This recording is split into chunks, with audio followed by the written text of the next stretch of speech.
The hum of the city had been the soundtrack to my life for 34 years.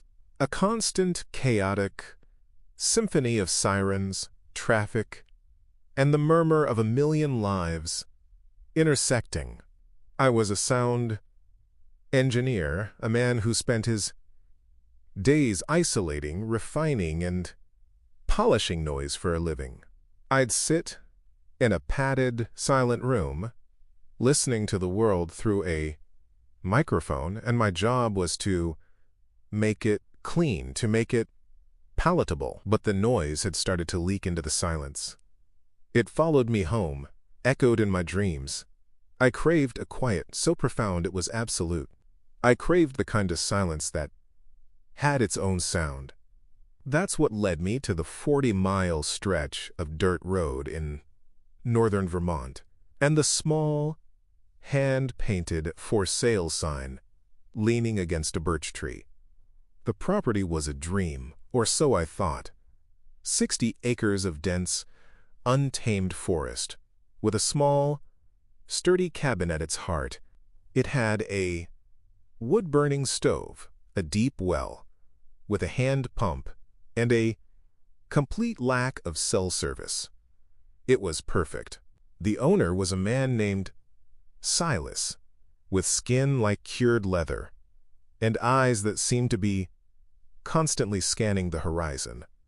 He sold it to me for a price that was more than just a bargain. It was a giveaway.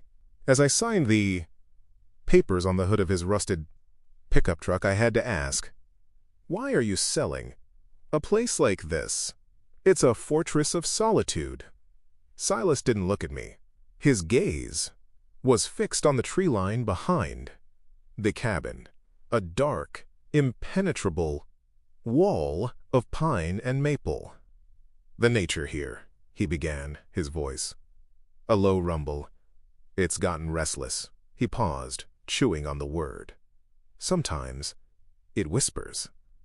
I chuckled, a nervous, city dweller's sound that felt alien and loud in the quiet air. "Whispers, huh?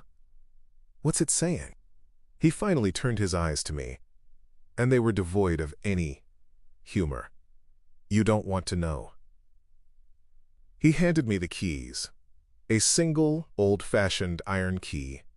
"Good luck," he said, and it sounded less like a pleasantry and more like a warning.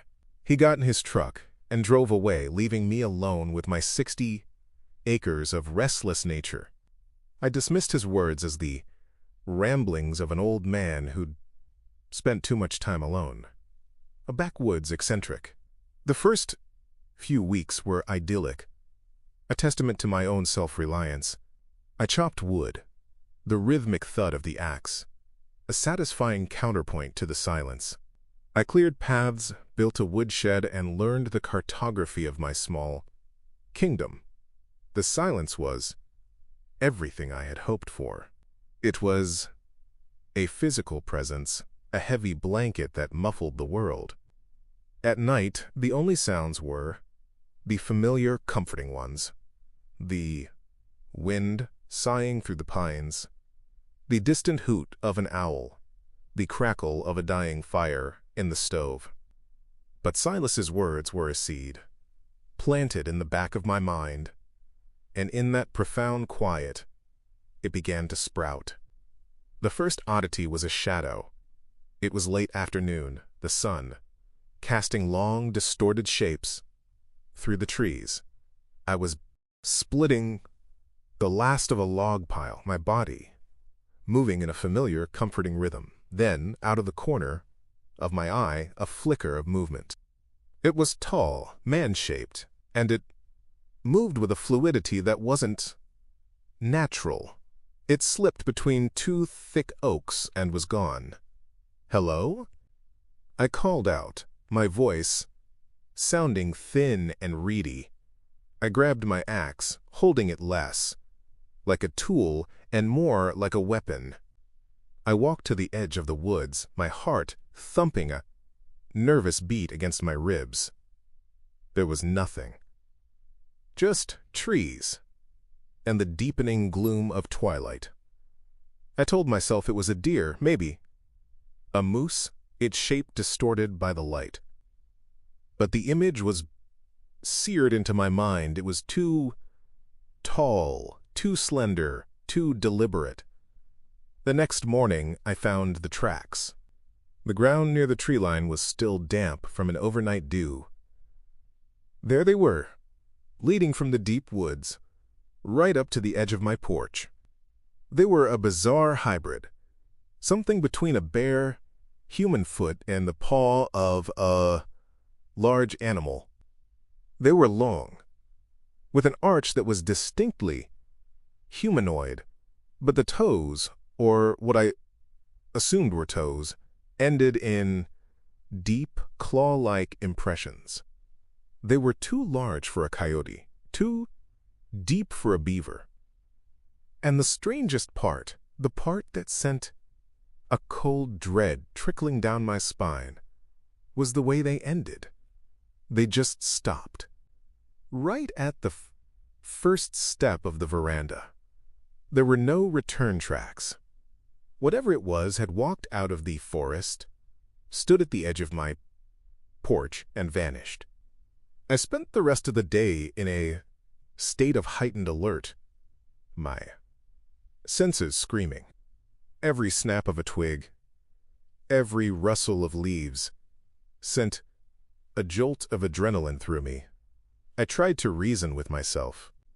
It was a bear, a prankster, a trick of the light. But the explanations felt hollow, thin excuses papering over a growing certainty that something was fundamentally wrong. A week later, the certainty solidified into terror. I was jolted, awake in the dead of night. The fire in the stove had burned down to embers, and the cabin was filled with a thick, expectant silence. But it wasn't the silence that woke me. It was the lack of sound. The wind had stopped. The owls were silent. The entire forest was holding its breath. And then I heard it. A soft, dry, shuffling sound, right outside my front door. My blood ran cold. I slid out of bed, my movements slow, deliberate, trying not to make a sound. The floorboards were cold against my bare feet. I crept to the window, my heart hammering against my ribs like a trapped bird. I peered through the glass, my breath fogging the pain, and I saw it. A figure, tall, impossibly thin, and perfectly still. It was standing directly in front of my door, its form a blacker-than-black silhouette against the moonlit woods. The wind picked up again, rustling the branches of the trees around it, but the figure remained utterly motionless, a statue carved from shadow. I couldn't see a face, no features, just a presence, an overwhelming, malevolent presence. I squeezed my eyes shut, praying that when I opened them, it would be gone. I counted to 10, my mind screaming. When I opened my eyes, the space in front of the door was empty. I didn't sleep for the rest of the night. I sat in a chair, my axe across my lap, watching the door, waiting for the sun. I told myself it was a dream, a waking nightmare brought on by isolation and an overactive imagination, a hallucination. But when the first gray light of dawn finally crept through the window, I went to the door. It was unlocked. I distinctly remembered locking it before bed. I always locked it. And there, scattered on the clean-swept floorboards, was a small pile of dry pine needles. The isolation I had craved was now my prison. I had no one to talk to, no one to validate my growing fear. After 3 days of this gnawing anxiety, I broke. I hiked to the top of the ridge, where a single bar of cell service could sometimes be found, and called my old friend Josh. "You're sure you're not just, you know, getting a little cabin fever?" Josh asked, his voice crackling with static. He was trying to be gentle, but I could hear the skepticism. "Josh, I know the difference between a dream and reality," I insisted, my voice tight. "There's something out here. I saw a figure at my door." The door was unlocked in the morning. There were pine needles on the floor. Okay, man. So what? You think it's a ghost?" He was trying to lighten the mood, but it wasn't working. "I don't know what it is. It's not a ghost. It's physical." There were tracks, Josh. Bizarre tracks. There was a long pause on the other end of the line. "Maybe it's wolves or, I don't know, cultists," he offered, his voice now laced with a genuine, if distant, concern. "Do you want me to come up there? I can be there by tomorrow afternoon." The offer was tempting, a lifeline, back to the rational world. But a deeper, more primal instinct took over. "No," I said, the word coming out before I'd even thought about it. "I don't think that's a good idea. Whatever this is, I don't think it wants visitors. It's better not to provoke it." "Provoke it? Man, you sound like you're in a horror movie. Just be careful, okay? Call me tomorrow. No matter what." I promised I would, but as I walked back down to the cabin, a new kind of fear settled in. It wasn't just about what was out there anymore. It was about what it was doing to me. I was starting to think like one of them, the backwoods eccentrics. I was starting to believe in the whispers. The phenomena began to escalate, becoming more brazen, more inexplicable. One night, a light appeared in the woods. It was a pale, ethereal blue, almost cold to the eye. It moved slowly, gracefully between the trees, as if someone was carrying a lantern. But it cast no beam. The light emanated from it in all directions, a soft, pulsating glow that illuminated the trees around it in a ghostly luminescence. I watched from my window, mesmerized and terrified. It drifted through the forest, sometimes pausing, sometimes changing direction, moving with a purpose I couldn't comprehend. At one point it stopped directly in line with my cabin. The light seemed to intensify, to focus. I had the distinct and chilling sensation that it was looking at me. I felt seen, not by eyes, but by the light itself. A wave of pure dread washed over me, and I stumbled back from the window, my heart pounding. The next morning, driven by a morbid curiosity, I went to the spot where I'd seen the light. The forest floor was covered in a thick carpet of moss and fallen leaves, but in the center of the clearing was a perfect circle, about 10 feet in diameter, where nothing grew. The ground was black and dry, like ash, and felt strangely warm to the touch, even in the cool morning air. In the exact center of the circle was an arrangement of feathers. They were crow feathers, black and glossy, laid out in a perfect, intricate spiral. The local fauna, which had at first been a source of comfort, became another source of anxiety. The animals were acting strangely. I heard a fox cry out one evening, a sharp, piercing sound. But as I listened, the cry twisted, modulated, and became something hideously familiar. It was my own voice, distorted and high-pitched, screaming a single, unintelligible word. I stood frozen on my porch, the echo of my own stolen voice ringing in my ears. The next day, a squirrel appeared on the branch of the tree right outside my window. It sat there, unmoving, for hours. It wasn't eating, it wasn't chittering, it was just watching me. Its little black eyes were fixed on me as I moved around the cabin. Later that evening, a raccoon came right up to the glass of the back door. It pressed its paws against the pane and stared in at me. There was an intelligence in its eyes, a knowing look that went beyond mere animal curiosity. It felt ancient and unsettling. I knew I had to understand what was happening. I decided to venture deeper into the woods than I ever had before, into the oldest part of the forest, where the trees were thick and ancient. I packed a compass, a flashlight, and my axe and set off. After walking for nearly 2 hours, pushing through thick undergrowth, I stumbled into a small, unnaturally quiet clearing. In the center of the clearing was a massive, burnt-out stump, the remnant of some ancient colossal tree, and arranged around it was a spiral of flat river stones. I knelt down, my fingers tracing the cool, smooth surfaces.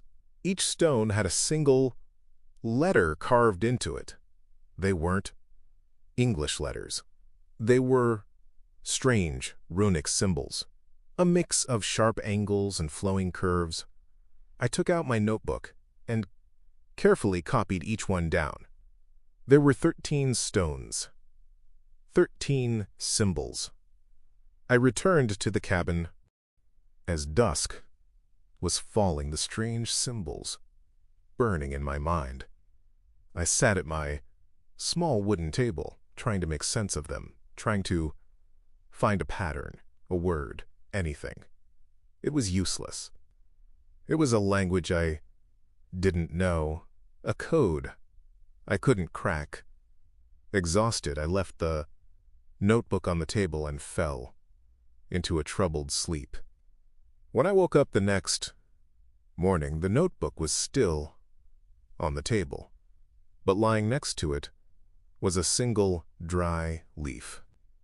On the surface of the leaf, the 13 symbols had been etched, as if by a fine needle. I hadn't left it there. The door was locked. The windows were shut. Something had been in the cabin with me while I slept.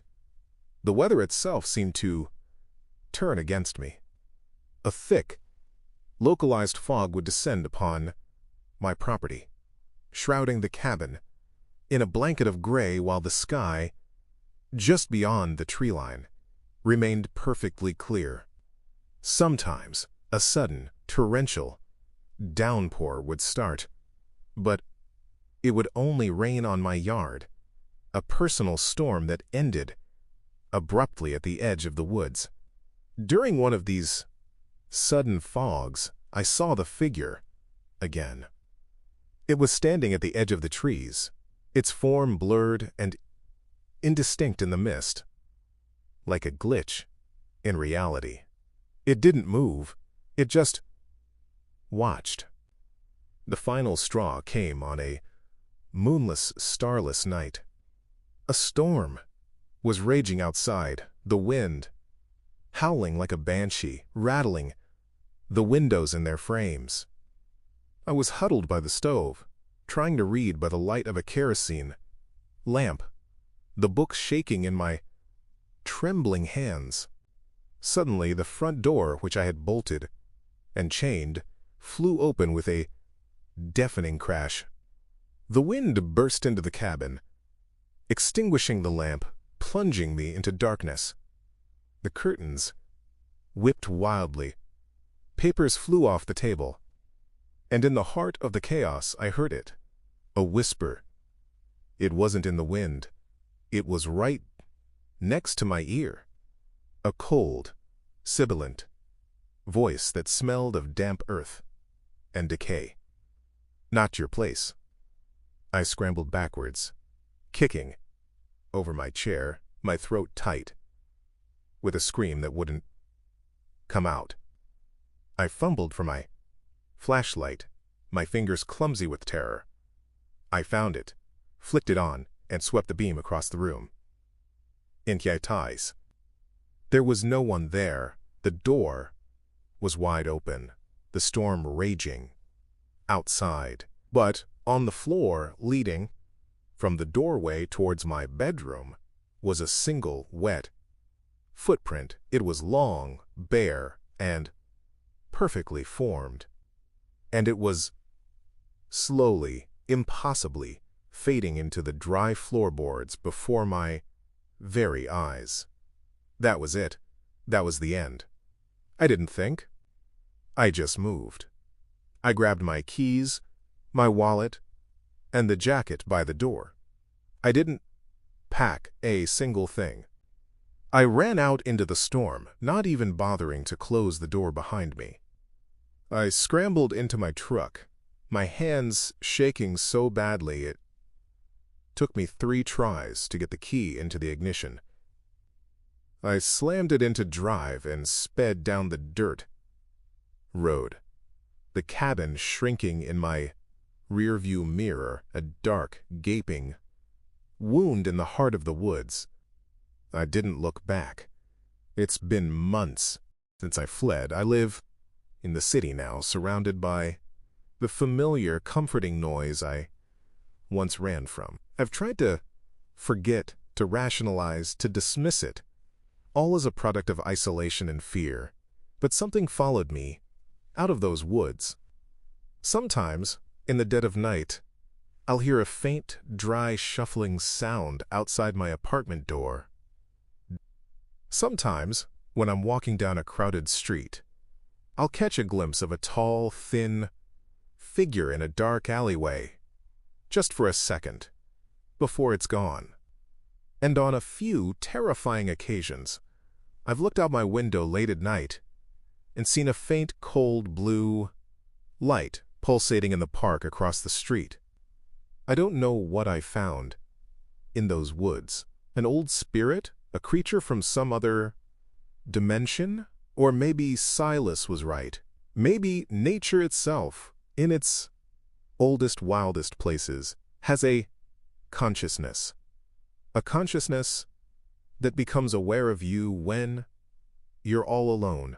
A consciousness that watches and waits and sometimes whispers.